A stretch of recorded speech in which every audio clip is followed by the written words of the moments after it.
Bonjour à tous. Oui. Monsieur Moreau, Vincent, d'Ambonnet, viticulteur. Et puis, voilà, Ambonnet en 2001, un petit peu ras-le-bol d'avoir des chemins défoncés par l'érosion, par tout ça. Donc,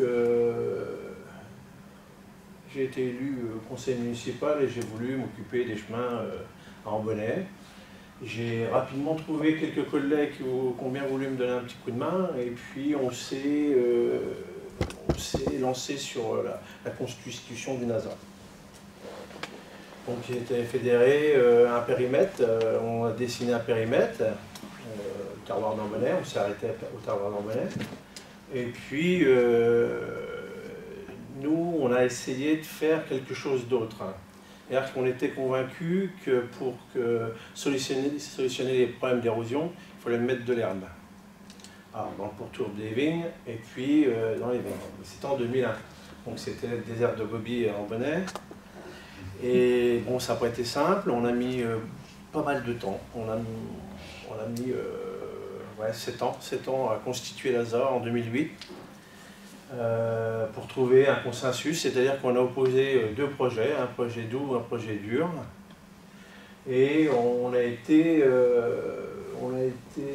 eu une constitution à 82% quand même, de gens constitués pour un projet doux. Suite à ça, on est allé chercher en Alsace des chemins en alvéole, en grille gazon. Et nous, on a été tout de suite séduits par ça. Donc on a voulu implanter quelques chemins et les mettre en difficulté au niveau des pentes, des retournements de tracteurs, les passages des tracteurs, pour vraiment les mettre à l'épreuve. En 2011, on a fait 1000 mètres linéaires de chemin en alvéole béton et en alvéole plastique.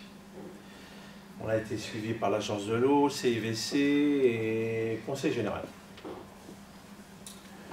On a fait une réflexion de 5 ans, et là, dernièrement, en 2016-2018, on vient de finir 2 tranches de 2500 mètres linéaires d'alvéole béton. Alors, on a appris à les dominer, enfin à les appréhender, parce qu'en fait, on ne savait pas comment s'en servir, enfin, on ne savait pas ce que ça allait donner, on ne savait pas grand-chose.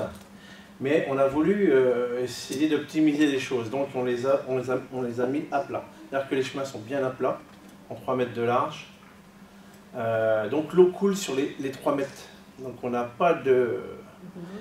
L'avantage des alvéoles, elles vont vous ralentir votre flux d'eau. Et au fur et à mesure qu'on en a mis, on s'est rendu compte que sur un chemin, enfin sur un coteau pentu, puis qui arrive sur un peu plus plat, en fait on traite le haut du coteau, on commence toujours par le haut, et quand on arrive sur le plat, on voit qu'il y a beaucoup moins de dégradation par le ruissellement de l'eau dans le bas du chemin. Donc là on s'est orienté, c'est-à-dire que sur les chemins pentus, et maintenant on fait de l'empierrement sur les parties plates. Ce qui fait qu'on a beaucoup moins de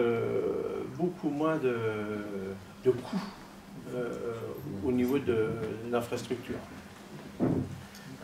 Des chemins béton, on est obligé de gérer une quantité d'eau, faire des bassins de récupération. Nous, on n'a rien fait de tout ça. Le coût d'un chemin en grille gazon, c'est à peu près... Alors, c'est difficile de parler de prix, parce que comme on avait quelque chose d'innovant, on a des prix qui sont en dessous du marché, et tout le monde veut faire ça. Toutes les entreprises voulaient faire ça. Donc on est à peu près à 60 € du mètre carré, posé, tout. Enfin, et un chemin béton, c'est à peu près dans les 50 €. Donc, mais par contre, le chemin béton, vous êtes obligé de faire toute la longueur. Et des bassins de récupération, enfin, toutes sortes de choses. Voilà. Donc un investissement qui est en total, investissement sur la partie chemin. Alors, sur la partie chemin, en 2011, on a dépensé 200 000 € pour 1000 mètres linéaires, sur 5 chemins bien définis. On les a mis vraiment en contrainte. Et puis, 2016, on a dépensé, on a fait un secteur à un peu plus de 500 000 €. Et on vient de finir 2018, un autre secteur à 500 000. Donc on a financé ça avec, à partir de 2009, une redevance de 300 € hectare hors taxe. Suite à ça, on a eu quelques subventions du CVC, des belles subventions du CVC, un petit peu de l'agence de l'eau, conseil général sur la première tranche, et puis on a réalisé un emprunt d'1 million d'euros sur 15 ans, ce qui fait que là on va refaire une troisième tranche de peu près de 700 000 €.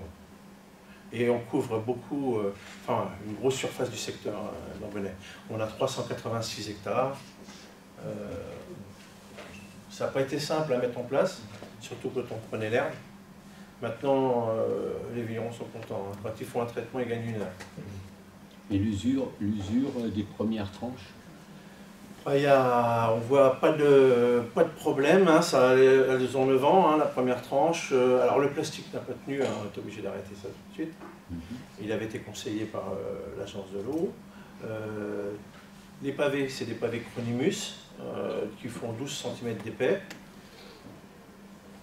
Alors ça s'affaisse pas, il n'y a pas de problème là-dessus. Alors Chronimus a mis au point des kits de virage. C'est-à-dire qu'on épouse le virage en fonction de la géographie du sol. Et, voilà. Au niveau du gel, il n'y a pas trop de mouvement sur les chemins béton. On descend à moins 40 cm, puis on met du gros cailloux. Alors on a essayé de faire plusieurs choses. On fait des fosses aussi à l'intérieur, en dessous de ces chemins-là, remplis de cailloux, pour faire des puisards naturels. Bon, on a essayé d'expérimenter plein de choses. Hein. Bon, les chemins sont sur une petite pluie, il ne coule rien. Sur une grosse pluie de 20 mm, il n'y a pratiquement rien qui sort du chemin. Hein. Ça ralentit vraiment beaucoup. Sur les chemins béton, alors, le problème du chemin béton, c'est qu'il faut gérer tout ça. Il y a des grosses infrastructures. Et comme la contrainte environnementale nous pousse à mettre de l'herbe au pourtour de nos parcelles et à l'intérieur, ça fait un peu double emploi, quoi, si vous voulez. On s'est posé cette question-là. Est-ce qu'il y a besoin de faire tous ces infrastructures-là? Oui, il faut travailler sur les deux points, de toute façon. Voilà, en 2001, on a eu un peu un peu visionnaire. On s'est dit... Mais bon, c'était un pari aussi, hein, c'était pas évident. Vous avez un collectif qui vous a suivi, c'était combien de vignerons du coup? Je sais pas si vous avez... Alors il y a à peu près 700 propriétaires, il y a 386 hectares. Bon, c'est pas simple à gérer au départ. Mais bon, on a été suivi par une entreprise. Donc avec cette entreprise qui est Patricia qui est là, qui suit le dossier. Donc j'imagine que ça a dû être un sacré travail à la mise en place. C'est un gros dossier. Ça occupe. L'une des premières. Bon, maintenant ça roule déjà un petit peu mieux, mais au début c'était pas ça. Beaucoup de travaux. Oui, parce que c'est donc notre spécialiste, Patricia Lamy, qui est notre spécialiste pour les ASA justement. Donc c'est les réunions, l'organisation des réunions et. Disons que c'est le suivi administratif et financier de l'ASA. On est un peu.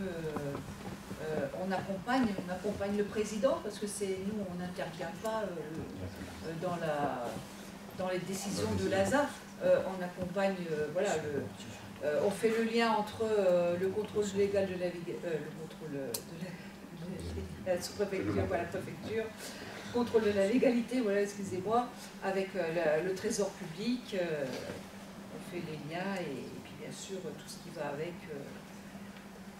Les flux informatiques, le paiement des factures, on a la banque, une taxe par an de 115 000 € à peu près, avec 300 €. Donc, on a déjà un peu de quoi faire, un peu de boulot. Quoi. Parce qu'avant, la commune, elle dépensait 10 000 €. Hein. Oui, c'est tout. Hein. Donc ça vient remplacer un petit peu ce que fait pas la commune en termes de budget. Voilà, en fait, la réflexion, c'est de dire, c'est nos vignes, c'est nos chemins, c'est à nous de prendre ça en main. Quoi. La commune ne peut pas tout supporter. Et puis au final, on s'y retrouve. Quoi. Alors, on ne peut pas parler de confort, mais il y en a quand même. Il y a quand même du confort. Puis bon, on gère moins de problèmes. Quoi. On ne va pas les mettre une benne de craie dans un endroit et la retrouver dans le bassin. Après l'orage, quoi. C'est uniquement ça, quoi. tous ces entretiens-là. Maintenant, on fait pratiquement plus d'entretien, très peu. Il n'y a pas que les chemins que vous avez fait aussi, gérer l'accompagnement VDC, non, avec les...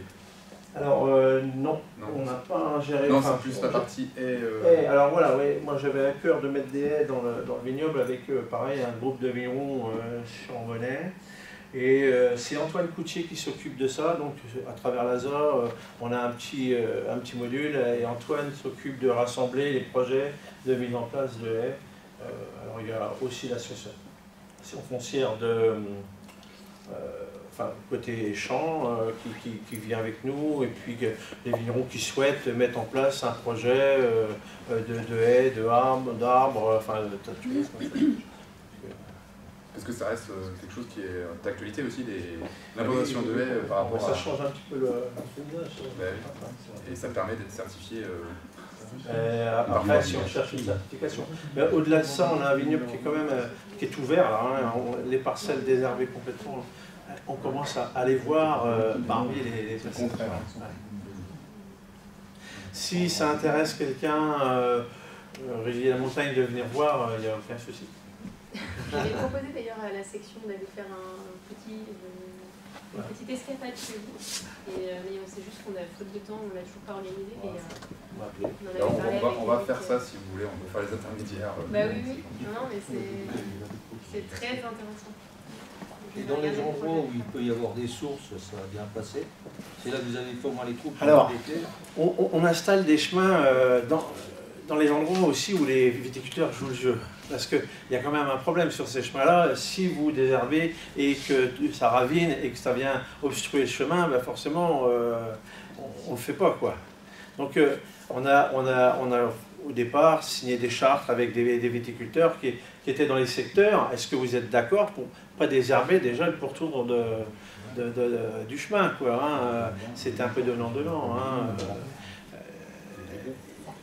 Ils ont une certaine fragilité au terme de couler de boue. Donc c'est pour ça qu'il faut commencer en haut, hein, et il faut finir par le bas. Et les vignobles d'à côté, ils vous suivraient ou... Oui, alors au départ, on a eu quelques petites histoires, parce qu'il y a toujours des têtus, mais au final, quand vous n'allez pas à votre parcelle à la vendange, parce qu'il y a des trous comme ça, et puis qu'on vous fait un chemin, vous pouvez y aller en C15, ben c'est quand même sympa. Hein. Moi, je parlais du terroir de Bouzy. Ah ben Bouzy, c'est pas... Moi, c'est en bonnet. Je vais voir, parce que Bouzy, ils aiment bien faire des choses. Ils sont en train d'en parler. Après chacun y va à sa vitesse. Il y a Trépaille qui... Ah, bien sûr, ils voient ce qu'on a fait en 10 ans de temps. Bah, c'est ça. Voilà, parce que moi, j'ai vu à Bouzy, ils ont fait un chemin dans les années 88. Mon beau-père m'a dit, de toute façon, ce qu'ils ont fait, eh ben, il est revenu, comme en 88. Après, ils n'ont pas fait ce qu'il fallait pour l'entretenir. En fait, on s'aperçoit que tout ce qui est chemin tassé, avec de la fine, forcément l'eau, elle va prendre une rigole et ça va creuser, quoi. Donc nous, les autres chemins, on met de l'empierrement. C'est-à-dire qu'au départ, on a commencé avec du 40-80, qui est un peu grossier. Pour les voitures, c'est pas simple. Mais par contre, bah, l'eau, elle descend tout de suite, quoi. Donc il n'y a pas d'érosion qui se crée. Alors on est en train de chercher la granulométrie qui convient le mieux. Et je m'oriente sur un 20-60. Voilà, on cherche, on affine les choses, on essaye de les rendre plus pérennes. C'est la même granularité que vous voyez en pente parce que vous disiez que vous aménagez d'abord le haut et ensuite le bas. On commence toujours par le haut, ouais, justement. La même granularité, vous avez remarqué qu'il y a des choses qui en fait, il n'y a pas d'impact, je veux dire, la géographie n'impacte pas. Non, même sur les chemins très pentus, ça marche super bien. Et là, c'est l'inauguration d'un bâtiment, c'est ça? Alors ça, c'est l'inauguration. On a fait l'inauguration des deux projets qu'on a eu, deux tranches de travaux de l'ASA. Et puis, on avait aussi une aire de lavage à inaugurer, et puis des haies. Donc, on s'est joint, on a un maire, et puis une dynamique collective sur Ambonnet assez conséquente. Donc, on a fait une journée pour présenter un peu tous nos projets. Bon, merci Patricia. Et l'aire de lavage, elle est gérée comment du coup? Excusez-moi. Pardon? L'aire de lavage, elle est pas gérée par l'ASA du tout. Non, Elle est ça par, doit être un GIE. Comment? C'est un GIE. Mais il y a une CUMA aussi en bonnet, qui est très, très ancienne, Si je qui a l'air de comprends bien vous marcher. Si je comprends bien, vous avez préparé un merveilleux terrain de jeu pour Bacchus. Ah oui. Si je comprends bien, vous avez géré et créé un merveilleux terrain de jeu pour Bacchus. Oui. Pourquoi pas. Bah, merci beaucoup, monsieur Moreau. Merci. Très bien.